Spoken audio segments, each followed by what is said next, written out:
दोस्तों, एक नगर में एक महान बौद्ध भिक्षु रहा करते थे। वह बहुत ज्ञानी थे और बहुत ही शांत स्वभाव के थे और उनकी यह बात ही उनकी विशेषता भी थी। एक बार की बात है, बौद्ध भिक्षु नगरवासियों को उपदेश दे रहे थे। बौद्ध भिक्षु कह रहे थे कि शब्दों में जीवन बदलने की शक्ति होती है। अपने शब्दों से जीवन बदलो। हम जो भी शब्द अपने लिए या दूसरों के लिए कहते हैं या जो भी बातें करते हैं, उस पे हमें ध्यान देना चाहिए। इतना कहकर बौद्ध भिक्षु ने अपना उपदेश समाप्त किया और वहां से चले गए। एक दिन वह बौद्ध भिक्षु एक मार्ग से होकर गुजर रहे थे। उसी मार्ग से एक युवक होकर गुजर रहा था। उस युवक ने जब उन बौद्ध भिक्षु को देखा तो वह जोर जोर से हंसने लगा और कहने लगा, अरे साधु महाराज, आप तो ढोंगी है। आपके उपदेशों में यह कहने से कि शब्दों में बड़ी ताकत है, आपकी बात सत्य नहीं हो जाएगी। ये सब सिर्फ बातें हैं। भला ऐसे कैसे हो सकता है कि शब्दों से हमारा जीवन बदल सकता है? उस युवक की सारी बातें उन भिक्षुओं ने ध्यानपूर्वक सुनी और उसके बाद वह मुस्कुराते हुए उस युवक से कहते हैं, बेटा, नाद से ही तो यह दुनिया प्रकट हुई है और अच्छे शब्दों के पीछे भी नाद ही होता है जो पूरा जीवन बदल देता है।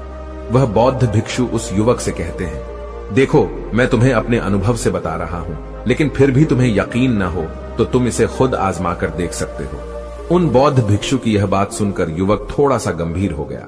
उसने काफी देर सोच विचार किया और उसके बाद उन बौद्ध भिक्षु से कहता है, हे गुरुवर, अगर ऐसी बात है तो आप मेरे साथ चलिए। मेरा छोटा भाई है जिसकी उम्र करीब 25 वर्ष है और उसे न जाने क्या हुआ है। वह करीब 3 वर्षों से कुछ भी नहीं करता, बस लेटा रहता है। दिन भर वो कुछ न कुछ सोचता रहता है। उसकी यह हालत देखकर हम सब बहुत परेशान हैं। माता पिता भी बहुत चिंतित रहते हैं। हम सब ने कई तरीके अपनाए, कई योजनाएं अपनाई, लेकिन कुछ भी काम नहीं आया। हमने कई बार उससे बात करने तक की कोशिश की, लेकिन वह हमसे कुछ भी नहीं कहता। परिवार का हर एक सदस्य पूरी तरह से थक चुका है, हार चुका है। आखिर वह क्या करना चाहता है, किसी को कुछ नहीं पता। तो हमारे शब्दों से उसका जीवन क्यों नहीं बदला? और जैसा कि आप कह रहे हैं कि शब्द सचमुच जीवन बदल सकते हैं, तो क्या आप मेरी मदद करेंगे? इस पर बौद्ध भिक्षु मुस्कुराते हुए उस युवक के साथ चल पड़ते हैं। वह युवक उन बौद्ध भिक्षु को एक खेत में ले जाता है और अपने भाई की तरफ इशारा करके कहता है, हे गुरुवर, यही मेरा भाई है जो पूरे गांव में आलस और मक्कारी के लिए मशहूर है। आप कहते हैं कि शब्दों में वह शक्ति है जो हमारा जीवन बदल सकती है। तो क्या आपके शब्द इसका जीवन बदल सकते हैं? अगर यह सत्य है तो आप इसका जीवन बदल कर दिखाएं। उन बौद्ध भिक्षुओं ने उस युवक के भाई को ध्यानपूर्वक देखा। वह एक पेड़ की छांव में आराम से सो रहा था। जब बौद्ध भिक्षु उस युवक के भाई के पास पहुंचे और आराम से उसके सर पर हाथ फिराते हुए कहते हैं, उठो बेटा, बहुत देर हो चुकी है। यह सोने का समय नहीं, यह तो जागने का समय है। उन बौद्ध भिक्षुओं की आवाज सुनकर वह लड़का थोड़ा सा अचरज में पड़ गया। आखिर कौन है जो मुझे इतने प्यार से जगा रहा है? वरना सभी गांव वाले तो मुझे आलसी और मक्कार ही कहते हैं। आखिर कौन है जो मुझे इतना अपनापन दिखा रहा है? उसने आंखें खोली और आंखें मलते हुए उसने पूछा, हे गुरुवर, आप कौन हैं और यहां क्यों आए हैं? इस पर बौद्ध भिक्षु उस युवक से कहते हैं, बेटा, यह प्रश्न तो मैं तुमसे करना चाहता हूं। तुम कौन हो, यही तो तुम्हें जानने की आवश्यकता है। उन बौद्ध भिक्षुओं की बात सुनकर वह लड़का जोर से हंस पड़ता है और कहता है, हे गुरुवर, यदि आपको मेरे बारे में जानना है तो जाइए और गांव के किसी भी सदस्य से पूछ लीजिए। आपको पता चल जाएगा कि मैं कौन हूं। आपसे हर कोई यही कहेगा कि वह तो आलसी है, मक्कार है, तरह तरह के ताने सुनाएंगे, तरह तरह की बातें कहेंगे। इससे आपको यह जरूर यकीन हो जाएगा और आपको यह पता भी चल जाएगा कि मैं कौन हूं। तभी बौद्ध भिक्षु मुस्कुराते हुए उस लड़के से कहते हैं, सबसे पहले मेरी यह बात सुन लो। मेहनती इंसान के खुद के शब्द उसे अंदर तक चोट पहुंचाते हैं। इसलिए कभी भी अपने आप को कोसो मत। अपने शब्दों को सुधारो और मेरी यह दूसरी बात भी सुन लो। मैंने उन गांव वालों से नहीं पूछा कि तुम कौन हो। मैं तुमसे पूछ रहा हूं कि तुम कौन हो, लेकिन तुमने तो अपनी आदतें मुझे बताई। आलस तुम्हारी पहचान नहीं, तुम्हारी आदत हो सकती है, और इंसान नहीं, उनकी आदतें खराब होती हैं। इसलिए बेटा, तुम आलसी और मक्कार नहीं हो, यह तो तुम्हारी आदत है। बस इतनी सी बात है जो गांव वाले नहीं समझ सकते। ये सारी बातें सुनकर वो लड़का थोड़ा सा आश्चर्यचकित रह गया, क्योंकि गांव वाले हमेशा उसे मक्कार, आलसी और तरह तरह के ताने ही सुनाया करते थे। उन बौद्ध भिक्षुओं की यह बात सुनकर उस लड़के की आंखों में आंसू आ गए।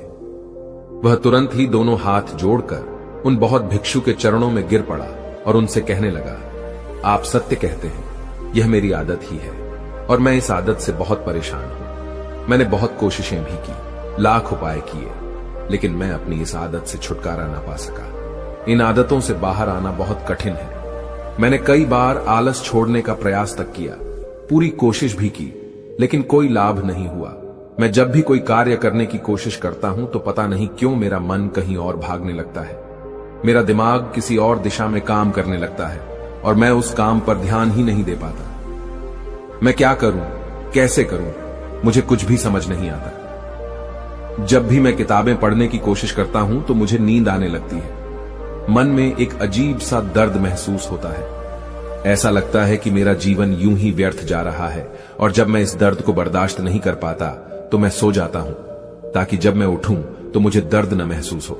और अब तो मुझे यह भी यकीन हो चुका है कि मैं इन आदतों से नहीं निकल सकता। ये आदतें मुझे नहीं छोड़ने वाली।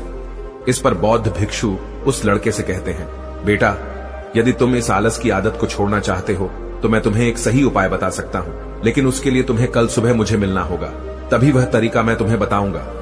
यदि तुम उस तरीके को सीखना चाहते हो तो कल सुबह मेरे पास चले आना। इतना कहकर बौद्ध भिक्षु वहां से चले गए, लेकिन उन बौद्ध भिक्षु की सारी बातें उस लड़के के कानों में गूंज रही थी। वह यह समझ नहीं पा रहा था कि आखिर वह बौद्ध भिक्षु उसे कौन सा मार्ग दिखाने वाले हैं। वह ऐसा कौन सा उपाय बता देंगे जिससे उसके जीवन से आलस्य हमेशा हमेशा के लिए खत्म हो जाएगा। देखते ही देखते रात हो गई। रात भर वह अपने बिस्तर पर करवट लेता रहा और उन बौद्ध भिक्षु की बातों के बारे में सोचता रहा। इसी प्रकार देखते ही देखते सुबह हो गई और वह लड़का उन बौद्ध भिक्षुओं के पास जा पहुंचा। वह लड़का उन बौद्ध भिक्षु को प्रणाम करता है और कहता है, गुरुवर, जैसा कि आपने कहा था, लीजिए मैं आ गया। अब मुझे वह मार्ग बता दीजिए जिसे मैं अपने जीवन से इस आलस्य को निकाल सकता हूं। तभी बौद्ध भिक्षु उस लड़के से कहते हैं, बेटा, जब भी तुम्हारा मन दुविधा में हो, तुम निर्णय न ले पा रहे हो और तुम्हारे मन में तरह तरह के प्रश्न उठ रहे हो कि मैं क्या करूं, कैसे करूं, इस कार्य को पूर्ण कैसे करूं, यह सब कैसे होगा, तब तुम वास्तविकता में अपने अतीत से सोच रहे हो कि पिछली बार तुम्हारे ऐसा करने पर क्या हुआ, या अतीत में तुमसे लोगों ने क्या कहा था। तो आज से कभी भी अपने अतीत से नहीं, बल्कि भविष्य से सोचो। इस पर लड़का कहता है, भविष्य से, वह भला कैसे? तभी बौद्ध भिक्षु उस लड़के से कहते हैं, मान लो कि तुम्हें आज किसी भी चीज की कमी नहीं है। तुम्हारे पास वो हर चीज है जो तुम चाहते हो, वह सारी सुख सुविधाएं हैं। तो अब बताओ, तुम अपना जीवन कैसे व्यतीत करना चाहोगी? उन बौद्ध भिक्षु की यह बात सुनकर वह लड़का कुछ देर के लिए सोच में पड़ गया, क्योंकि आज तक उसने सभी गांव वालों के केवल ताने ही सुने थे। किसी ने भी आज तक उसके जीवन के बारे में उससे ऐसी बात नहीं की थी और वह गुरुवर उसे आने वाले भविष्य के बारे में उससे बातें कर रहे थे। उन बौद्ध भिक्षु की यह बात सुनकर वह लड़का खुद से प्रश्न करने लग गया कि अगर मेरे पास सब कुछ होगा, धन की कोई कमी नहीं होगी और सारी सुख सुविधाएं होंगी, तो मैं अपना जीवन कैसे व्यतीत करूंगा? कुछ देर सोच विचार करने के बाद वह उन बौद्ध भिक्षु से कहता है, गुरुवर, मैं यह दुनिया घूमना चाहूंगा, पहाड़ों पर चढ़ना चाहूंगा, समुद्र की रेत पर चलना चाहूंगा और मैं एक बहुत बड़ा व्यापारी बनना चाहूंगा। तभी अचानक उस लड़के का ध्यान टूट गया और वह उन बौद्ध भिक्षु से कहता है, परंतु हे गुरुवर, यह सब कैसे संभव होगा? केवल मेरी मात्र सोच लेने से तो यह सब पूरा नहीं होने वाला। उसके ऐसा कहते ही उसके अतीत में बीती हुई सारी घटनाएं उसकी आंखों के सामने से गुजरने लगी और वह एक बार फिर से निराश होने लगा। और अब वह यह सोचने लगा कि मेरे पास तो पैसे ही नहीं है, तो मैं भला व्यापार कैसे कर सकता हूं? न ही मेरे पास व्यापार का कोई अनुभव है। ऐसी स्थिति में मैं भला यहां से कैसे निकल सकता हूं? उस लड़के के इस प्रश्न का जवाब देते हुए वह बौद्ध भिक्षु उस लड़के से कहते हैं, भंते, हर रात में सोने से पहले तुम हर दिन अपना लक्ष्य एक कागज पर लिखो और सुबह उठकर सबसे पहले उस लक्ष्य को देखो और सोचो कि उस लक्ष्य को पाने के लिए तुम आज क्या कर सकते हो, और जो भी तुमने उस कागज पर लिखा होगा उस कार्य को उसी दिन पूरा करने की हर मुमकिन कोशिश करो। इस पर वह लड़का कहता है, ठीक है, आप सच कह रहे हैं, लेकिन जब मैं बहुत सोचने लगता हूं तो मेरा मन बेचैन होने लगता है और मन में तरह तरह के विचार उठने लगते हैं और इन विचारों को शांत करने के लिए मैं सो जाता हूं ताकि वह विचार मुझे परेशान न कर पाए। उस लड़के की इस समस्या का समाधान करते हुए वह बौद्ध भिक्षु उस लड़के से कहते हैं, बेटा, अंतर्मन की चाल को पकड़ो और शब्दों की मदद से नया भविष्य बनाओ। तभी लड़का कहता है, हे गुरुवर, आप क्या कहना चाहते हैं? मैं आपकी बात समझ नहीं पा रहा। इस पर बौद्ध भिक्षु मुस्कुराते हुए कहते हैं, बेटा, कैसे होगा? यह जो सवाल है, यह सवाल नहीं बल्कि एक डर है जो तुम्हारे अंतर्मन में बैठा हुआ है, जो तुम्हें अगला कदम लेने से रोक रहा है, तुम्हें कदम आगे बढ़ाने से रोक रहा है। यदि तुम वास्तविकता देखो तो किसी को भी नहीं पता होता कि वह कार्य कैसे होगा, लेकिन एक इंसान जब दृढ़ निश्चय कर लेता है तो वह अपने उद्देश्य को सामने रखकर लगातार प्रयास करता रहता है और वह अपनी सफलता प्राप्त कर ही लेता है। तभी वो लड़का उन बौद्ध भिक्षु से कहता है कि हे गुरुवर, अगर ऐसी बात है तो मन में बार बार चिंता क्यों होती है? मन बार बार बेचैन क्यों हो उठता है? इस पर बौद्ध भिक्षु कहते हैं, बेटा, क्योंकि तुम्हें डर है कि तुम कमजोर हो। तुम्हारे अंतर्मन में बैठा है कि तुम में कुछ कमी है, तुम किसी काम के नहीं हो, और यही कारण है कि तुम कोशिश करने से डरते हो, क्योंकि तुम्हारा अंतर्मन हमेशा तुम्हें रोकता रहता है। जब भी तो कोई कार्य शुरू करना चाहते हो, तुम्हारा मन तुमसे पहले कह देता है, इससे आगे मत बढ़ना, अन्यथा तुम हार जाओगे, और इसी कारण तुम्हें चिंता होने लगती है, तुम्हारा मन बेचैन होने लगता है। तभी वो लड़का कहता है, गुरुदेव, आपने जो कुछ भी कहा वो बिल्कुल सत्य है, लेकिन अब आप ही मुझे बताइए कि मैं इस परेशानी से बाहर कैसे निकलूं? इसका जवाब देते हुए वो बौद्ध भिक्षु उस लड़के से कहते हैं, बेटा, इस समस्या का समाधान बहुत ही आसान और सरल है। तुमने देखा होगा कि अक्सर ही हम अपने आप को दोष देते रहते हैं, अपने आप को तरह तरह के अपशब्द कहते रहते हैं जो हमारे अंतर्मन में जाकर बैठ जाते हैं और वही हमें आगे बढ़ने से रोकते हैं। और इन शब्दों का हम पर बहुत गहरा प्रभाव भी पड़ता है, क्योंकि जैसा हम खुद से कहते हैं, जैसा हम पूरी भावनाओं के साथ सोचते हैं, हम वैसा ही बनते चले जाते हैं। इसलिए यदि तुम खुद को बदलना चाहते हो तो कि तुम भी काबिल बन सको, तो तुम्हें अपने अंतर्मन को नए संदेश देने की जरूरत है, जैसे कि मेरे शरीर का हर एक कण, हर एक हिस्सा, हर एक विचार शांति और ऊर्जा से भरा हुआ है। मैं दृढ़ संकल्प और आत्मविश्वास के साथ हर दिन के लक्ष्यों को पूरा करता हूं। मैं अपने कमजोरी को अभ्यास में बदलता हूं, चिंता को ध्यान में बदलता हूं। मैं उत्साह और ऊर्जा से भरा हुआ हूं, लगातार अपने लक्ष्यों पर काम करता हूं। ऐसे शब्द जब तुम खुद से कहोगे तो तुम शक्तिशाली महसूस करने लगोगे और तुम्हारी सारी चिंताएं खत्म होने लगेंगी, क्योंकि यही शब्दों की ताकत है। वह तुम वही बना देंगे जो तुम खुद से कहोगे। तुम जितनी भावना के साथ यह वाक्य बोलते हो, उसे महसूस करते हो, उतनी ही भावनाओं से यह शब्द तुम पर असर करना शुरू कर देंगे। धीरे धीरे यह शब्द तुम्हारे मन और व्यक्तित्व की सोच का हिस्सा बन जाएंगे। लेकिन मेरी एक बात याद रखना कि तुम्हारा अंतर्मन इतनी आसानी से हार नहीं मानने वाला। जब तुम आगे बढ़ोगे तो मौका मिलते ही वह तुम्हें पीछे खींचेगा। तुम्हारे अतीत के बीते हुए सारे कड़वे अनुभव तुम्हें याद दिलाएगा, ताकि तुम डर जाओ और एक बार फिर से अपने लक्ष्य का पीछा करना छोड़ दो। लेकिन तुम्हें इसकी चिंता नहीं करनी है। उन सकारात्मक शब्दों के कारण तुम्हारा मन सकारात्मक विचारों को स्वीकार करने लगेगा। आगे वह बौद्ध भिक्षु उस लड़के को चेतावनी देते हुए कहते हैं, मेरी एक बात और याद रखना कि तुम्हारा ध्यान आलस्य पर नहीं होना चाहिए, अर्थात तुम्हें कभी आलस नहीं मिटाना, बल्कि तुम्हें एक नए भविष्य का निर्माण करना है, एक नए व्यक्तित्व का निर्माण करना है। तुम्हारा पूरा ध्यान केवल इस पर ही होना चाहिए। उन बौद्ध भिक्षुओं की बात सुनकर लड़का कहता है, ठीक है गुरुवर, आप जैसा कहते हैं मैं वैसा ही करूंगा। तभी वह बौद्ध भिक्षु उस लड़के से कहते हैं, बेटा, अभी तो मैं इस गांव से जा रहा हूं, लेकिन कुछ सालों के बाद मैं वापस आऊंगा। इतना कहकर बौद्ध भिक्षु वहां से चले गए और वह लड़का अपने घर लौट गया।